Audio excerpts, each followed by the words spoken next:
Hey, what is up? Welcome back to another live stream here on Free Will Photos.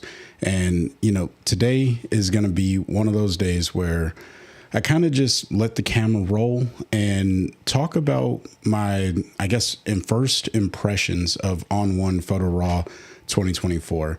The good, the bad, the ugly, the indifferent. I try to be as honest as I possibly can, but just full transparency, I am an affiliate for ON1. I do love the software. So that way there's no mystery about what it is that I think about the software or where I think, people should be leaning towards when it comes to the software. If you are looking to pick up ON1 Photo Raw 2024, then consider using my affiliate coupon code. It'll save you some money at checkout. It's FreeWillPhotos20. You can see it here on the screen next to my Vero handle. If you want to keep up with some of the things that I'm posting and things of that sort, then follow me over on Vero. Send me a message, share some of your work. I'd just like to be social and get to know the community.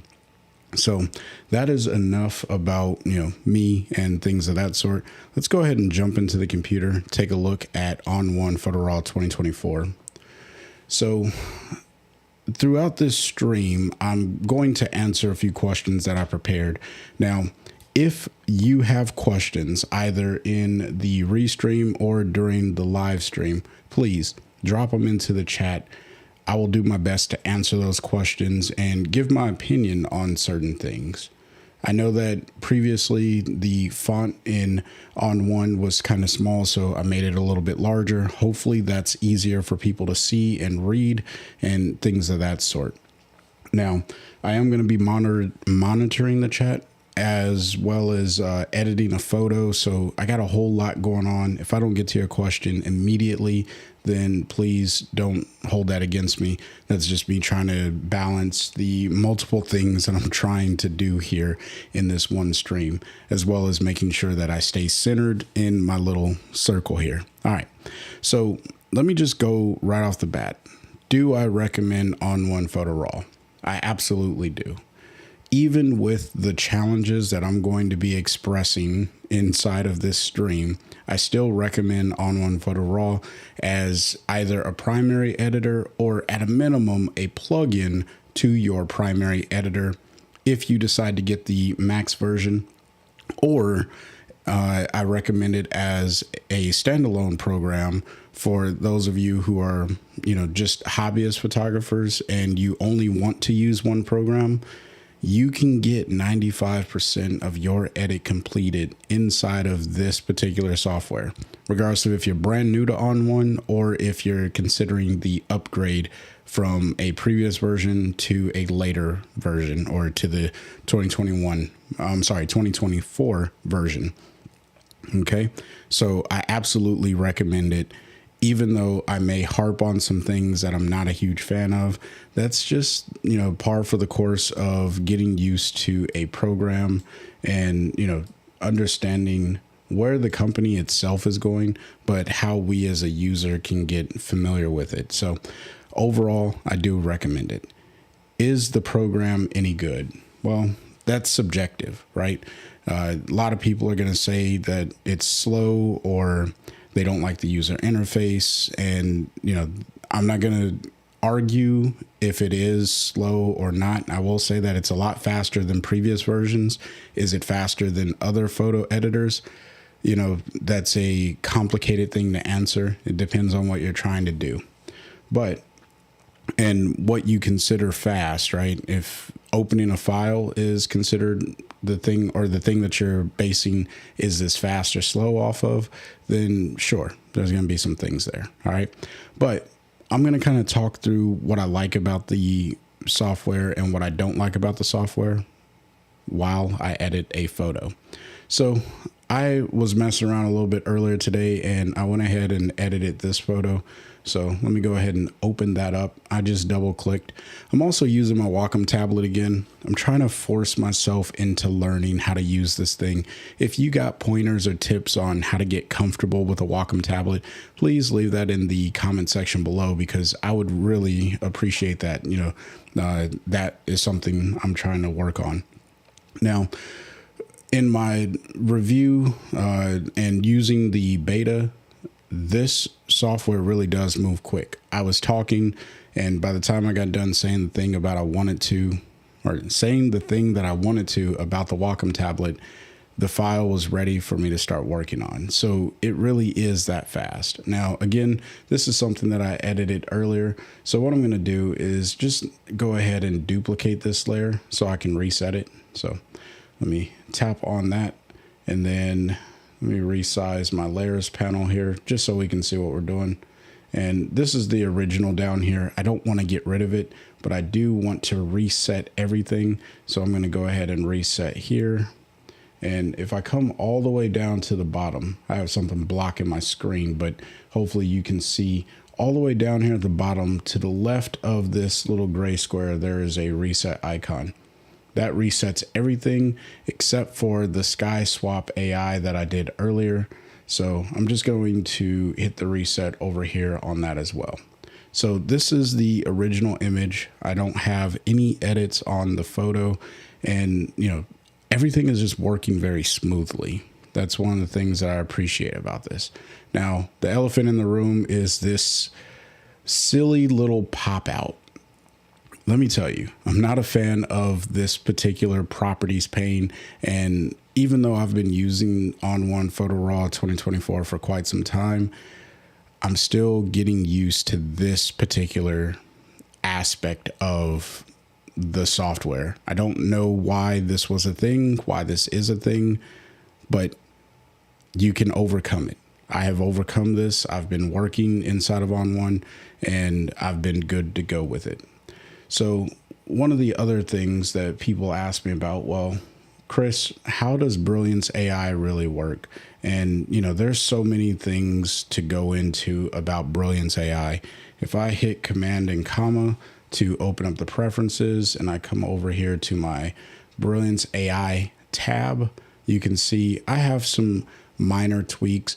I haven't changed anything since my Brilliance AI video. I'm still assessing if these are the most appropriate settings for me. Now, this is one of those areas where you have to figure out what works for you. I've heard that some people, they don't like the way that Brilliance AI handles color. So I recommend, if you don't like the way that Brilliance AI handles color, come up to here where it says white balance default. And instead of setting that to auto, I recommend you change it to as shot, which is the first option. And what that does is it tells ON1, hey, when you run Brilliance AI, don't mess with my color.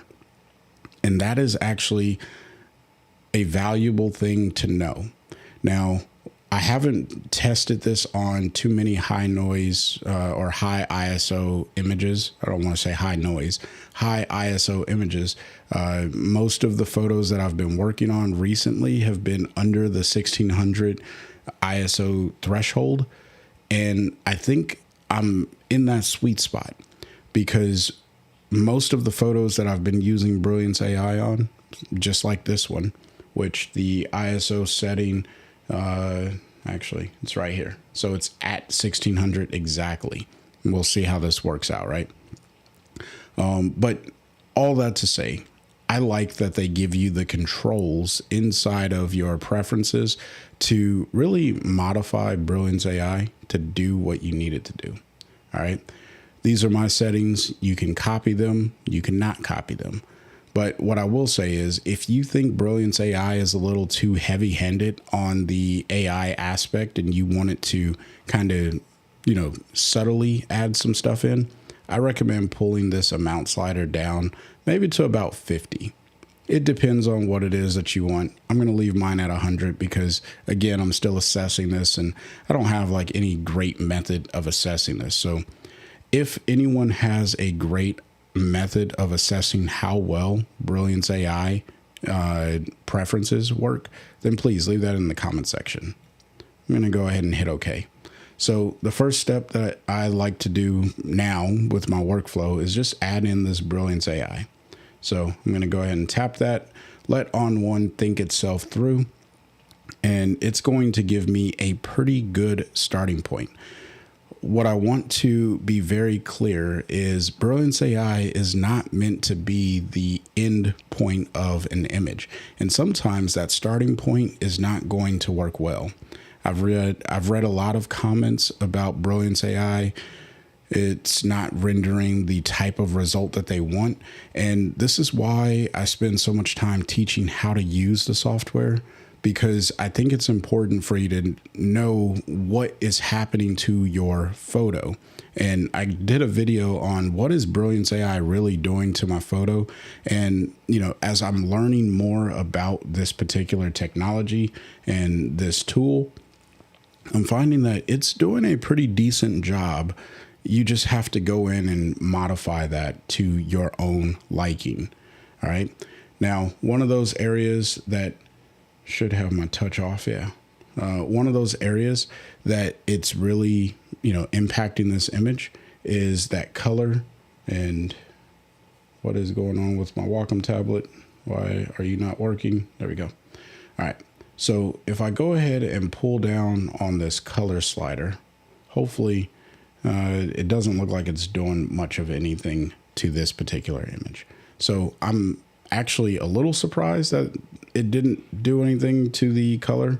But if I come over here to tone and color, and let me close this info section so I get a little bit more real estate over here on the right side of the screen. You can see that tone and color is at 0 saturation and the temperature isn't modified. Now there's the vibrance. And then if I come back over to Brilliance AI and I pull up on the tone and color, or at least the color amount slider, come back to tone and color, you can see it's doing something here, but it's not really translating into the image overall. So I'm not quite sure what's happening here. That could be me, that could be Brilliance AI. I'm still learning this particular technology, like I said, but for this particular image, I'm just going to go ahead and pull the color slider all the way down, not have anything impacting my color. And I think that's going to work out just fine. So if I pull down on the amount, you can see that that is actually modifying the tone. But what it's doing is working with these two sliders. Since I have this one down to 0, I might as well just leave this at 100 and then go ahead and modify just this slider, because that's all it's really doing. And this slider is proportionately modifying the tone and color, and really just the tone section. So if I minimize the color there, because it's not doing anything to the color section, it's only modifying these algorithmically, I guess, balanced, so to speak. But if I say like, hey, you know what, this is really way too bright, and let me go ahead and turn off these local adjustments, because that's also where some of the challenges coming in. I found that local adjustments, you may want to have those turned off. That's just my preference. And I forgot to turn those off in the settings. So let me hit Command comma really quickly, come back to Brilliance AI. And then down here where it says apply local adjustments, if I just go ahead and uncheck that, I can hit OK. And now whenever I apply Brilliance AI, it's not going to apply that tone and color, or I'm sorry, those local adjustments, which I find is way more savvy. It helps me out a whole lot. So now that we have all of that good to go, I'm going to come down here to tone and color. And this is a little too bright for my liking. And this is how I recommend using Brilliance AI. Pull down on this tone and color until you get somewhere where you want it to be. Again, this is like a preset for your develop module.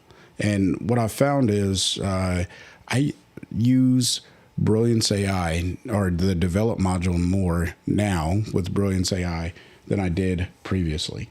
I'm not sure why that keeps turning off and on, because I've got my touch turned off, but it just keeps doing its own thing.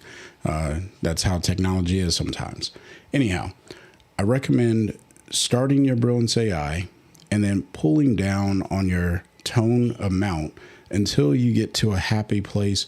And then you go in and you fine tune it even further. because this is fine tuning the Brilliance AI algorithm.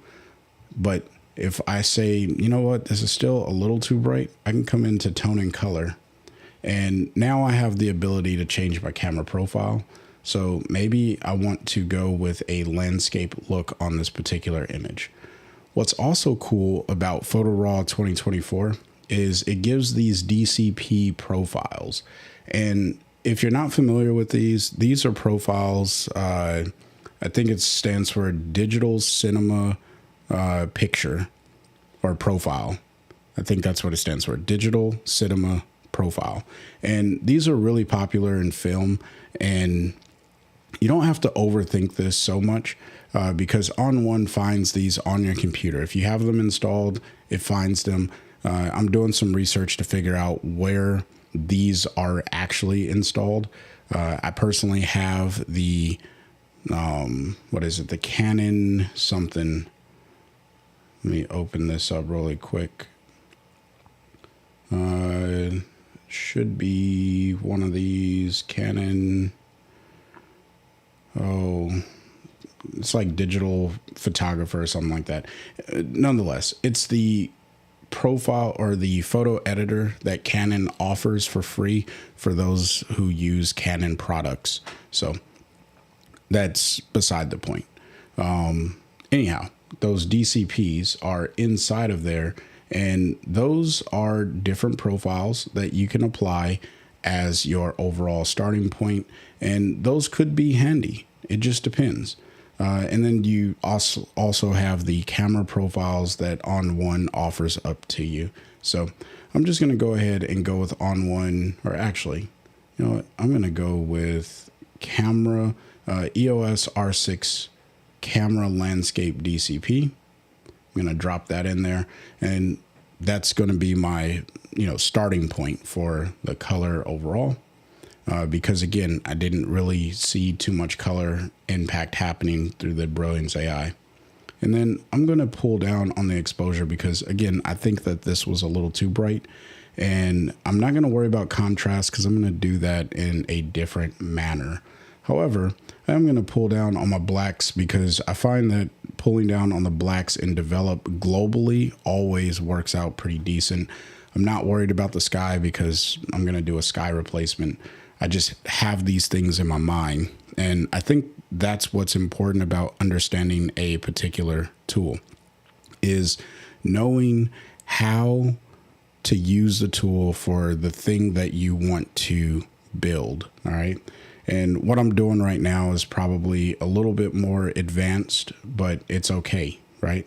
I know that I need to modify this a little bit, but now if I turn off my preview and turn it back on, I have a pretty good starting point, and I like the overall exposure that I have in the image. Now it's time for me to jump over into the Sky Swap AI. All right.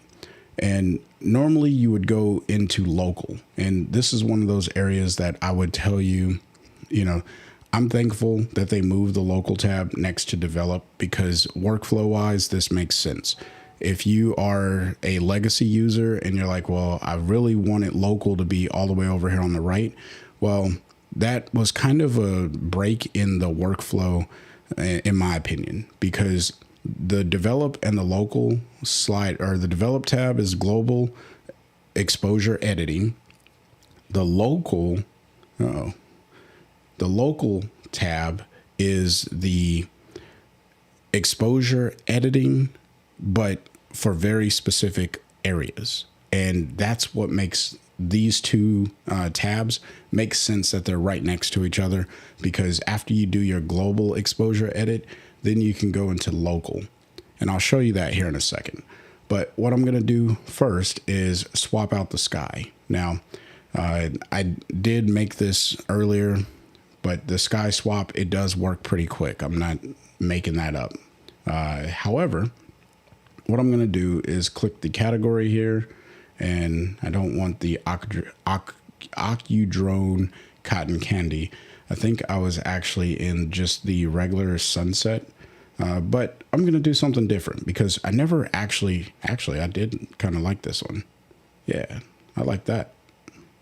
think it fits the overall atmosphere of this particular image. And, whenever you're doing sky swaps, you definitely want to make sure that the thing you're swapping matches to the photo you're putting it into. All right. And I like what this is doing. Now I'm going to fix the position, because if I zoom in here, you can see there's kind of a line across here where the horizon is, and that's not working out too well. If I hit the letter O, you can see the mask, and this is actually a pretty good mask. Like, real talk, that's a pretty good mask. All right. Now this is where we run into a little bit of clunkiness with using ON1. I zoomed in on the photo, and the issue with this particular thing, this little box, I don't know why ON1 did it, but it has a always over the top option. What that means is, if I come over here, I'm going to hit effects, and I'm going to hit add filter. And you can see this little dialog box, it blocks my filters. Now, from a workflow standpoint, if it's way over here, then it's not going to be a problem. And that's the reason why I actually do keep it over here. I usually leave the bumper open now, and I just cover up a small segment of the image, but all of my presets, because when I'm working with this, that seems to be a good place for it.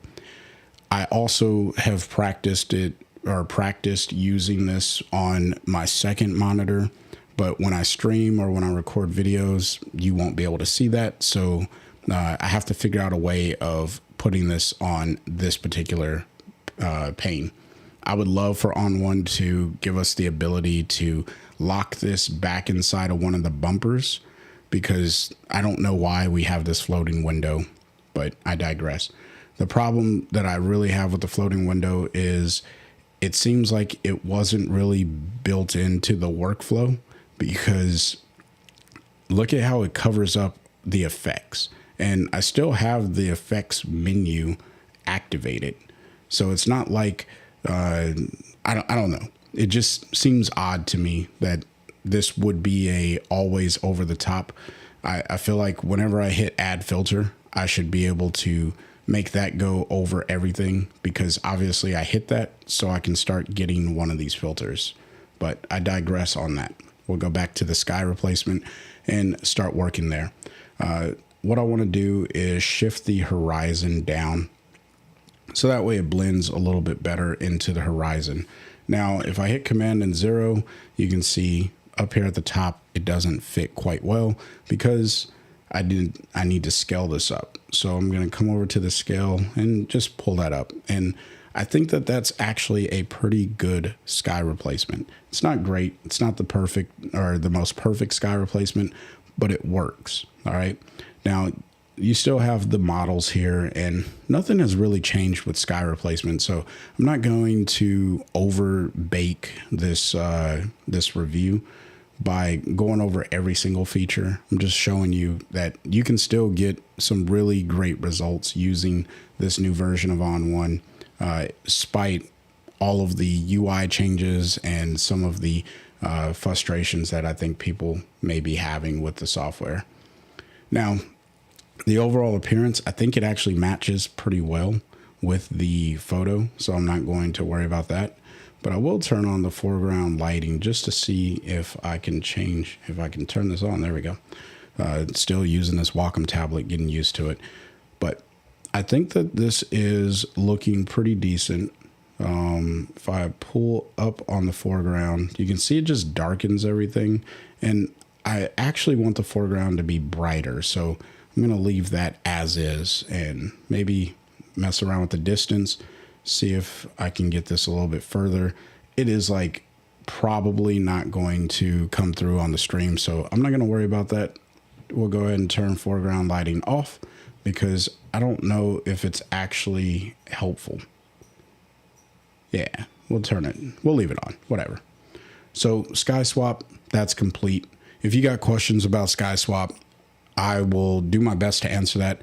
I'm not the expert on sky swap, but I do understand the tool a little bit. All right, so the next step is going to be inside of local adjustments, and Brilliance AI, it already created some local adjustments for me. If I turn these on, we'll see what it does, and you can see it's brightening up this flora area. If I hit the letter O, what I will give ON1 credit for is when they create these masks, they're usually pretty feathered. And that could be good and it could be bad. I've shown some examples of how that can cause problems with editing the photo. So it is what it is. But ON1 does a good job with these Brilliance AI masks that they're usually pretty feathered, and that's probably the thing you want. So, you know, we're good to go. And then I'm not going to worry about the sky because we just did that sky swap. So I'm actually going to delete that, and we're going to hit add adjustment. And what I want to do is really add some contrast into the entire image, but not to the darkest portions of my image and not to the most bright portions of my image. The way that you do this is by using something called a luminosity mask. And this is one of those areas of ON1 that I wish they would have built out a little bit better with the show bumper labels, which is located up here under window, and then show bumper labels. There's no keyboard shortcut. I don't know if I could actually map a keyboard shortcut to that. Let's find out. We'll come to edit keyboard shortcuts. I did a tutorial on this. Let's go bumper. So show bumper labels. Yeah, I can map a keyboard shortcut. So if that's something you find yourself constantly wanting to change, you can map or turn on or turn off. You can map a keyboard shortcut to it through the keyboard shortcuts menu, which is actually something I found that a lot of people didn't know about. And, you know, that's kind of one of those areas that if you don't know that you could map keyboard shortcuts and make your own keyboard shortcuts to things that you really want to use, then, you know, check out my video or my live stream on how you can set those up, because that is actually super helpful. But luminance masking is a big deal, and ON1 makes it extremely easy for us to do that. What I wish they would have done, though, is make these labels down here at the bottom. Like, I have to hover over this and, you know, leave it there for a little while. And I don't know if I can do it with a Wacom tablet, so I'll just do it with the mouse really quickly. Now it tells me what this button is. If you are new to photo editing, you're not going to, you may not have the patience to just hover over these and see what that little thing is. I did mention this during the beta testing, and I said, hey, you might want to look at putting some sort of label down here, because look at all this space. There's plenty of space that these could have been spread out, and they could have had, you know, like what we had previously, buttons that just said what it was. We don't need icons. I don't think so, at least. Let me know what you think about that. Do we need icons? Do we not need icons? I think a button that just says what it is, like copy mask, paste mask, reset mask, lumen, which that could be confusing for someone who's new to photo editing. But this little light bulb, you know, if you don't have, I guess, previous history, I would be confused as to what the heck any of these things are. So I'll get off my rant on that, but that is part of my review. I think these should have been labeled a little bit better, personally. We're going to go ahead and click Lumen, though, because we want to start adding some contrast to this image. And I see there is a comment here. Greetings from Germany. I found the old type mask menu much clearer. Yeah, here, let me bring these up. There's my mouse. So I believe his name is Paul, and he's saying that he finds the previous ones to be a lot more clear. And I agree. Let me resize this just a touch, so that way when I bring these up, they And yeah, we'll do it like that.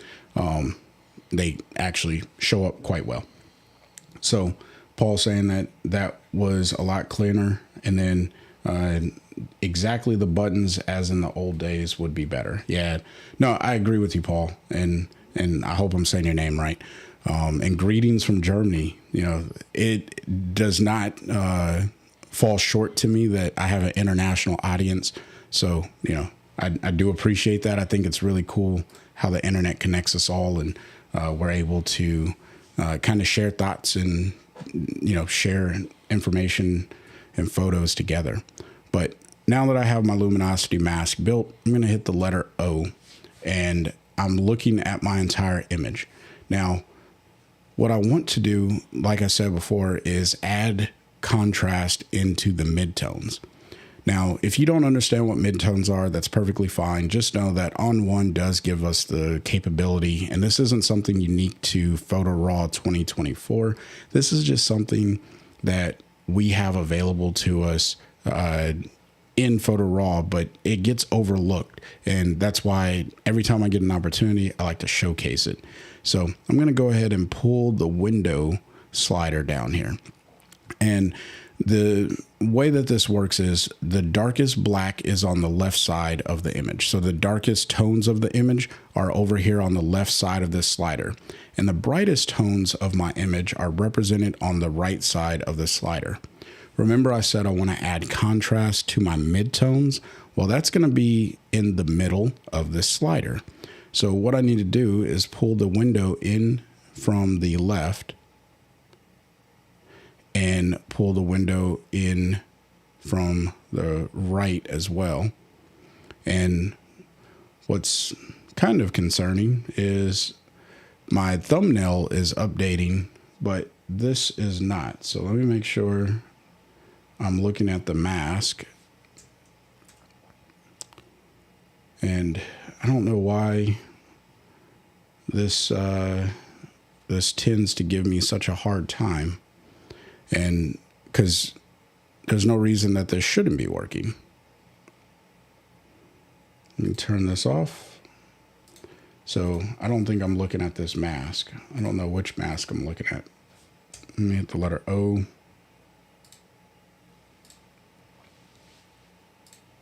And, you know, this is the other issue that I have with this little floating box. It doesn't tell me, like, if I label this mid-tone contrast. All right. If I label that mid-tone contrast, it would be nice if this somehow reflected that I was looking at the mid-tone contrast mask, because I have this icon over here that's updating, but when I click view, I'm not seeing the same representation here. So my mask isn't updating, and that is a little annoying, but that could just be, you know, the computer not keeping up. But by design of ON1 Photo Raw 2024 and this little floating mask or floating properties pane, it needs to be labeled. It needs to have some sort of indication of which mask I'm working on, because if I come over here and I click on this one, I hit the letter O, now I'm looking at that mask. But how would I know if I'm just, you know, I'm sitting at this view and I hit the letter O? I have no idea that I'm even selected on this particular mask. So, Mark, what's up, my man? He says, I agree, buttons are better. Yeah, now the buttons are so much better. I'm not trying to turn this into a complaint session. I'm just giving my review, my thoughts, my ideas, things of that sort. So we'll go ahead and click over here, click on this mask. Hopefully it's going to give me the manipulation that I want to my overall edit, because this is updating, but the rest is not. So I'm going to hit the letter O, and I'm going to go ahead and reset that exposure. In fact, let me just pull it all the way up. So it seems like it might be working, but I'm not seeing anything in the sky. So I feel like this is still modifying the mask based off of what was on the other thing. So let me just close this off, hit add adjustment, and let's go luminosity one more time. Hit the letter O, pull up on this window. All right, there we go. Now we're starting to get that. So, hey, look, this is why I do live streams. I want you to see when I run into an issue, how you can overcome the same issues, because photo editing is not perfect. There's no such thing as a perfect program. And yes, ON1 has some challenges. So now I want those midtones. I'm going to go ahead and pull this window slider in until I get to those midtones. Not the brightest areas, not the darkest areas. These are like those middle grays, if you will. So my man Mark is in the Dominican Republic now. Nice. Moving around. Is that where you're living now, or are you just visiting? So we'll come back over here, and like I always mention, if you've caught any of my streams or videos, I always recommend that you throw some feather onto your photos, or your mask, I should say. So I'm going to go ahead and throw in a little bit of feather, hit the letter O. I now have my middle grays selected for the most part. All right. I could have modified those a little bit further, but it's okay. I'm going to go ahead and reset the exposure.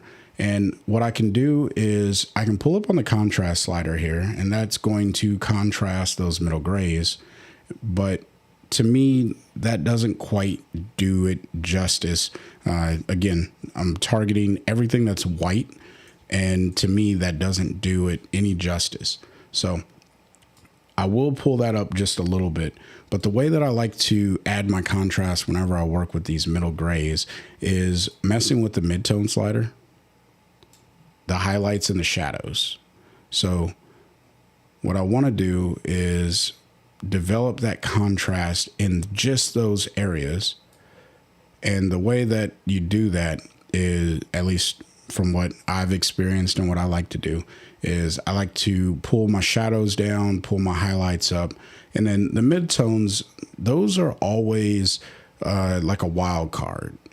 So maybe pull up on the midtones here because I like what it's doing. It's making those areas brighter. But then after I think I got it where I want it, then I amplify it by moving my blacks and my whites. So again, I'm only attacking those middle grays in the entire image. And, you know, this is probably a little hard to see on the stream, but I promise you it is pretty well seen on my monitor. And if you're trying this out for yourself on your own images, then you know that this is a pretty decent way of getting that contrast built into those middle tones. If I hit the letter O, what I can probably do is spread this out a little bit more. So I'm going to go ahead and open up my highlights, and I'm still not getting that representation back over here. So that could just be a bug. I'll have to send a note to ON1 about that, and we'll see. But the point that I'm making here is I can go ahead and do that, right? So now that I have that up and running, that's good to go. I like what I have there. I may throw a little bit of structure into this area. And structure is always pretty good to throw on a landscape image, especially when you're working in finer detailed areas like grass. And then I'll go ahead and maybe mess around with the haze just to see. And I don't like what it's actually doing there. Maybe just remove a little bit of haze from that area. Okay. Think I'm good with that. Now I'll label this mid contrast. Boom. We're going to move through this a little bit faster now. I'm going to go ahead and saturate this little area down here at the bottom. I'm going to hit the letter M on my keyboard to get the masking bug. All right. And then I'm going to use a linear top, click right here in the center. That's going to apply the adjustment to everything below this white line, and then up above the white line in the center here, it's going to apply that all the way until it gets to this dotted line. And then after the dotted line, it's not going to apply. This is what the mask looks like for anyone who was curious. I like this because what I can do here is come back over to tone, reset that. And all I really want to do is modify the saturation and the vibrance. So I'm going to add in some saturation because I like adding a little bit of saturation to my images, and then pull up on the vibrance overall and maybe even warm it up just a touch. Nope, that's too much. I said a touch. So maybe something like 1, maybe, I don't know. Let's try moving some of this magenta. There we go. Now we're starting to get that richer tone that I was hoping to get. So if I turn this adjustment off, turn it back on, you can see like the clay and the sand is starting to just punch through a little bit more. There's so many other ways that I could have done this exact edit. I just wanted to do it that way because I thought that would be cool. Now, I'm going to relabel this color boost. Okay, so we'll go ahead and do that. And now we are good to go. So Mark said he moved there. Okay, nice. Hopefully the DR is a nice place. I've never been, so I don't know much about it. But that's awesome. So now I'm going to hit the letter B on the keyboard. I got my brush back just so that way I can get rid of that overlay of the gradient mask. So if I hold down the / key, you can see that I have the before picture here. And if I let it go, this is the after. And I'm really digging what's happening here. I want to actually capitalize on the light that's coming over this mountain. So I'm going to go ahead and click on another adjustment. I'm going to label this mountain light. And what I want to do here is paint in. I'm going to choose from a style. I'm going to go with exposure. And I'll probably end up changing this, but I'm just going to paint in over this area here. Like so. All right. Now that doesn't look natural. It actually looks pretty crappy. Not going to lie. But what I want to do is increase the structure. And then I am going to pull down on the shadows, and you can see how that starts to blend that exposure in just a little bit more. All right. I'm also going to pull up on the contrast and pull down on my blacks, and maybe that's a little too far. So we'll do something like that. And then I'm going to pull up on the whites. And what I want to do is actually blend this in just a little bit better. So that way it looks more natural to the environment. And I think I'll just click in some exposure over here as well. Maybe even down here. This is all subjective. It just depends on what you like to do. But that's good enough for now. What I'm going to do is click on blending, and then I'm going to remove this adjustment from the shadows. And when I do that, what it does is it preserves the shadows that were already there, which were natural to the image. And it allows me to just add in the light and the brightness that makes sense to the overall image. And I could also preserve some of those highlights that were in there. So it just works out a little bit better, looks more natural. All right. That's the reason why I like to work inside of ON1. I can get a lot of really good natural looking images with minimal clicks and things of that sort, even though I've been clicking all over the place. All right. I'm going to pull down on the opacity just to make that kind of blend a little bit more naturally. So if I turn this off and turn it back on, you can see that mountain is just a little bit brighter.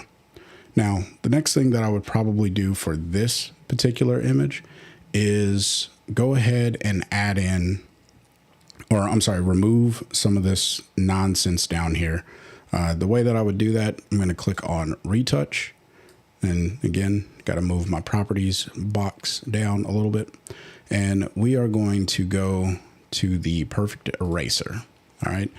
This is a good tool to use to erase things. Let me zoom in just a touch. So, and resize or refit this, I should say. And I just want to get rid of these sticks here. I don't think that they really add to the image. It's distracting. So I'm just going to get rid of them. The way that I do that is, again, using the perfect eraser. And I make the size of the brush relative to the item that I'm removing. I think this is a pretty decent size. And I'm just going to click and drag right over that. As soon as I let go of the mouse, it is going to think itself through and it deletes that area. And I think that that works out pretty well. So I'm going to do that for this little branch right here,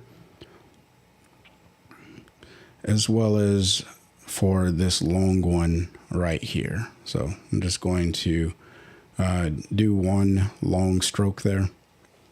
And in theory, this should just clean up pretty nicely because there's not too much differential between the branch and that area.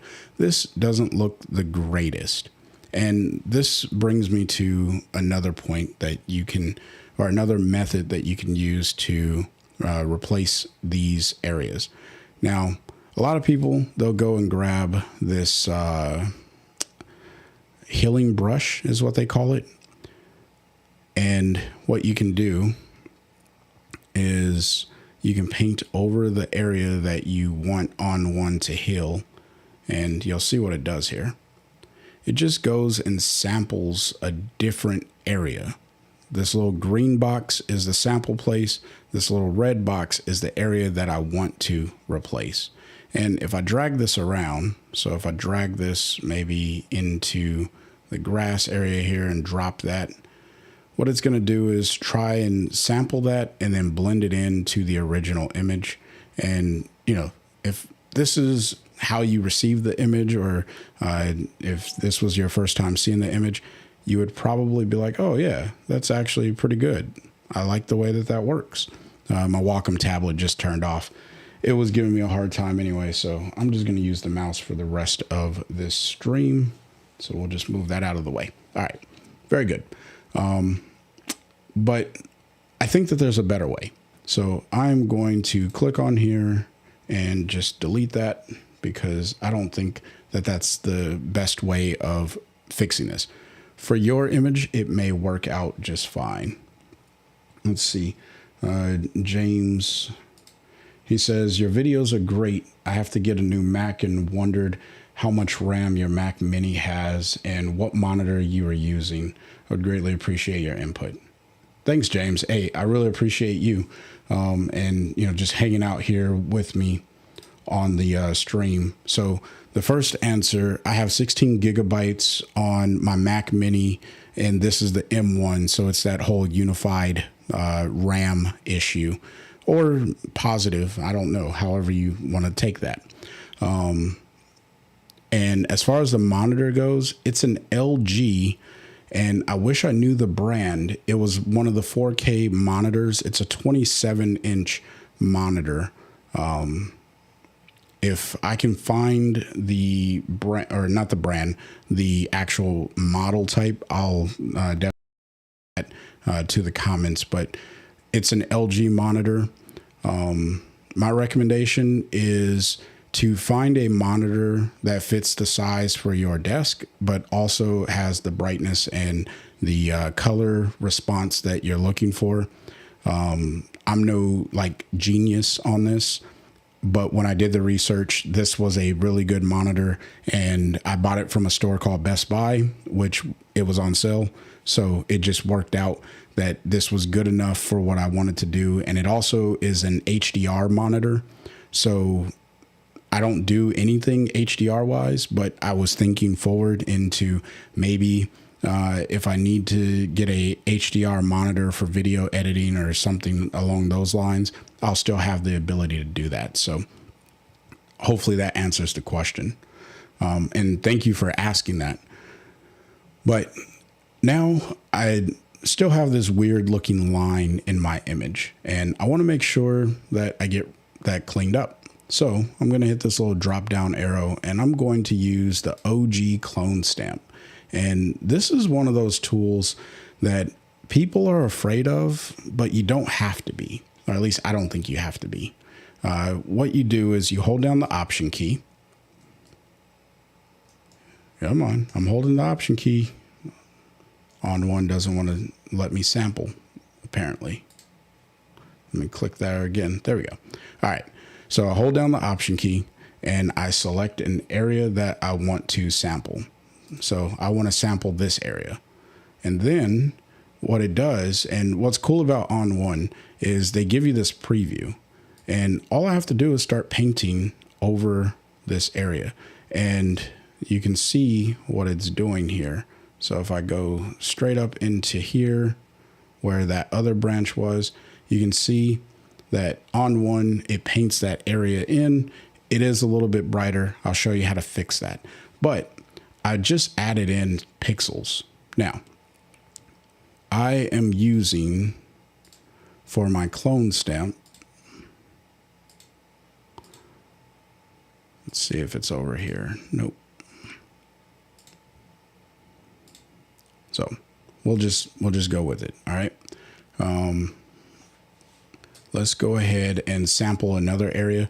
And this is one of those things where you always have to resample, or at least it's recommended that you sample and then resample. All right. So I'm just going to, went a little too far. So let's go Command Z, undo that. And I'm going to make this a little bit faster. So I am going to sample right here, and then I'll come down to where there's still dirt on the road and just bring this down just like so. And then that looks natural, right? Looks like it's part of what would have been here already. And with something like grass where it's a little bit more organic, it's easier to get away with stuff like this. And I'm just going to bring this all the way down. And I want to just extend the road to the end of the frame here. So if you just bear with me as I sample, resample, paint this in, that goes there. And now I'm just going, oh, that's going to go into a mountain. So you got to pay attention to where your sample point is, because if it is somewhere that it ought not to be, makes it very, very interesting of a result. And I'm just going to paint over this, bring that down, bring that to about there. And then I'm just going to fill this whole area in with grass. So the way that I do that is I go further up here, and then I'm just going to drag this all the way across. And it works quite well just because of how organic this whole thing is. All right. So now I have my grass. It looks a little odd, but if I hit Command 0 and zoom out, we know what happened there. Very few people would know. However, I'm going to show you how you can make it more believable even for yourself. And that just comes by way of adding in a local adjustment. And this one, you want to be a little bit more organic with it and just use the brush. I'm going to paint over that area. And with it not being as bright, we need to close that up, go there. With it not being as bright, it's not as noticeable. I could spend way more time trying to clean that up and making it make sense. But for the tutorial purposes, I'm just going to leave it as so. And I think that that works out quite well. So what else can we do inside of ON1? Well, new to ON1 Photo Raw 2024 is the layers pane being redone. And the name, let me just rename this really quick. So edit. All right. If you have a very long name for your file, you'll see that over here, there's a little arrow But with this file name being so long, you can't really see that little arrow. That's the reason why I had shortened the file name, or the layer name, I should say, which happens to match your file name. So they're kind of one and the same here. But anyhow, I shortened the layer name and I click this little arrow, and this gives me this drop down to everything that I have on this particular layer. This is extremely, extremely helpful. I don't know how many times when I was working, even on a single image, where I was like, okay, I want to kind of see everything that I've done to an image. Well, I can do that by simply expanding everything here. So I can see that I retouched an image, which is what I just did with the clone stamp tool. I can also see inside of develop, I use Brilliance AI, and there's looks like noise and sharpening may have already been added as well. But then I also have lens corrections applied. I don't have anything in transform. I did a sky replacement, which is actually pretty helpful. And then I can see pretty much all of the work that I've done on this image has happened in the local adjustments. And that's extremely helpful when you are trying to figure out like, okay, what the heck did I do to an image? And if you go through and you rename things, like I didn't rename this adjustment, as you can see, all of the other adjustments that I renamed, they show up here. So the mountain light, if I want to turn that off, now I can turn that off and I can turn it back on. So as you start to develop things across your image, you're going to have so many opportunities to really look through here and say, okay, what did I do to the image and where do I want to go and make changes? So let's say, I'm like, do I like the mountain light? Maybe, maybe not. Maybe, maybe not. I don't have to go into all of these other tabs. Case in point, if I go to effects and I go add filter, and we're going to add a lens blur. Now, I don't know if I actually want a lens blur applied to this photo or not, but I'm going to add one anyway. And I'll just increase the amount there. I'm going to hit the letter M on my keyboard to get my masking bug. And where it says gradient, I'm going to click on reflected gradient. And then I'm just going to click in the center of the screen. What the reflected gradient does is it applies a mask to the top and the bottom of your image, and it protects the center of your image, which is extremely helpful. And you can actually resize these individually. So if I know that I need this to kind of blur more up there, but be less blurry down here, and maybe fade this a little bit. It's one of those linear gradients that come in handy big time. All right. So now if I hit the letter O, you can see that I've made this transition zone a lot larger. And if I hit the letter B on my keyboard to just get rid of that overlay, selecting the brush. Now what I can do is up here, I have an effects option in my layers. So now if I'm like, hey, do I like this lens blur? And let's say I'm over in develop, I can still modify this lens blur, or at least see if the lens blur is something worth having by turning it off and turning it on. It's not as huge of an impact to the overall image. So let me make something a little bit more obvious. So one of the most obvious things is a LUT. And this is where I think this tool really comes in handy. So I'm going to add in this LUT, and we'll call this brown LUT. And then we're going to add in another LUT, and we'll call this one, we'll add in a green LUT. We'll say green LUT, and maybe add in another LUT. And we'll go with a blue one. And this looks like complete chaos right now. Just bear with me. Blue LUT. And so now you can see I have 3 LUTs in my effects. I have a green LUT, a blue LUT, and one of those didn't update. Looks like it's the blue LUT, but that's okay. All right. If I turn off all of these LUTs, this is without a LUT. And then let's say I want to test out the brown LUT. I turn it on. I'm like, oh, you know what?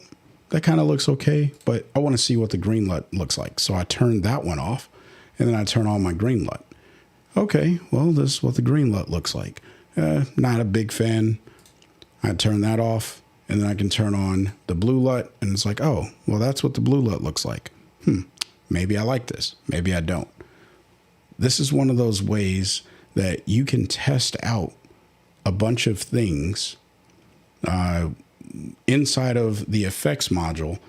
But if you need to change, maybe I'm like, you know what? I like the brown LUT, but I want to see what it looks like without the mid contrast. So then if I turn off the mid-tone contrast, look, now I have what my brown LUT looks like without the mid-tone contrast. And I didn't have to jump between these tabs. But if I turn on the mid-tone contrast, now I can see, okay, well, that's what the brown LUT looks like without it, or with that. Hopefully that makes sense, and you can kind of see the power of why this new layers layout is beneficial and helpful overall, because you can do some really cool things. Now, I don't really care for all these LUTs, so I'm just going to get rid of them. I just wanted to do that for showcasing purposes. But I do actually kind of like this lens blur. You know, turning it off, turning it on. I kind of just like how this is blurring everything in down here. Well, with the lens blur, one of the cool things about this filter is you have this brightness option. And I can just pull down on the brightness, and look, now I'm naturally adding like a vignette to this image that, you know, instead of having to use multiple things, I can use just that one.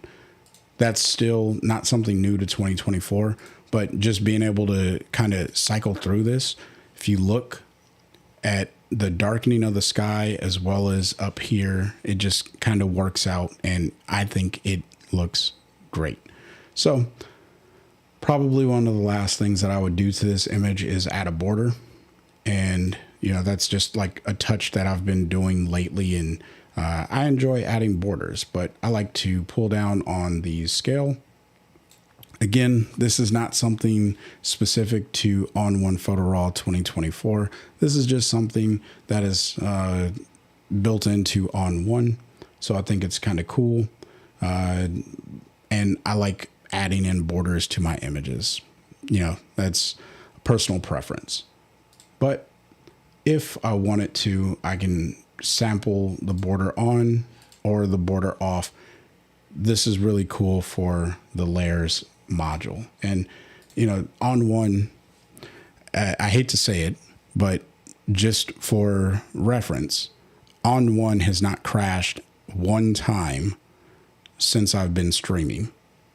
And that's one of those things that when you have a program that's pretty solid and it's working the way that you expect it to, that's always exciting, right? I remember the days of Lightroom crashing almost every time you would import from an SD card. So then you would have to put it onto a hard drive and then save or upload from that hard drive, all that fun stuff. But the way that ON1 works now, I haven't had it crash on me during a live stream. I won't say that I've never had it crash, because 2024 has crashed. Some of that is part due to my computer. The other, I think, was due to just ON1 not being able to keep up with the edits that I was trying to do. It was a larger project. I was running it through its paces. But if you're doing just simple edits like what I did today, you know, handle the sky replacement with no problem. It does all kinds of stuff, no problems. And now that I think about it, maybe I'll add a glow to this image. So let me put it below my border and pull up on the amount. And I really like adding glows to landscape photos now. I'm, you know, going through a whole photographic style.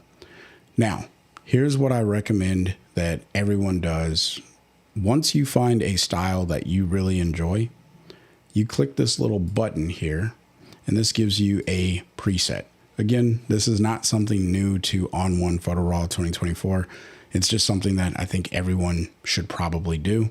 And I'm going to label this landscape dream. I don't know. I don't want to add in the develop settings because those are going to be different for all of my images. So I'm going to uncheck that. I do want the effects, and I'll go with the sky because I think that the sky works quite well. And I'm going to go with the local adjustments and all of my local adjustments. However, I'm not going to apply the mask for my local adjustments. I'm also, and I will apply the mask for my effects because I like the lens blur with that reflective gradient. I'm going to go ahead and hit save. And now I have that saved. So next time I want to add this to an image, it's just going to be there. So hopefully, you found some value in this content for today. I kind of went through fairly quickly on some of the stuff that I wanted to review about ON1, but I'd love to hear you guys' feedback in the comment section below. So let me know. With that, I'm going to bid you guys good day. And, I want you guys to stay inspired and keep creating. Peace.